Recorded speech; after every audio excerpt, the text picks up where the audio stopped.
Да. Мы знаем, что x у нас меньше нуля, то отрицательный, да?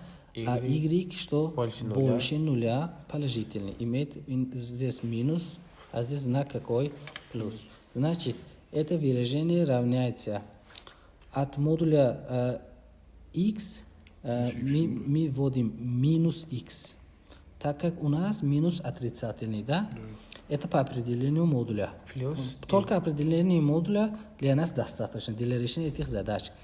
Минус, что y же у нас положительный, поэтому мы выводим из знак модуля так, как есть. Да? Вот. Минус, а это x минус y. Если с меньшего числа вычесть большое число, то у нас получится какое число? Минус. Отрицательный, да? Если отрицательный, то мы выводим из знак модуля с знаком минус, да? Значит, минус x минус y. Вот. Это значение положительное. Так как y больше, что x. Как есть.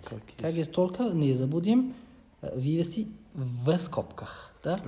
Потом получим минус x минус y.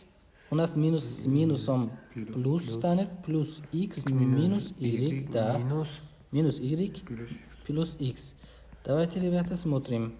У нас x с x сокращается. Да. Останется... Это же минус x, а он плюс. Ага, минус x и x он сокращается.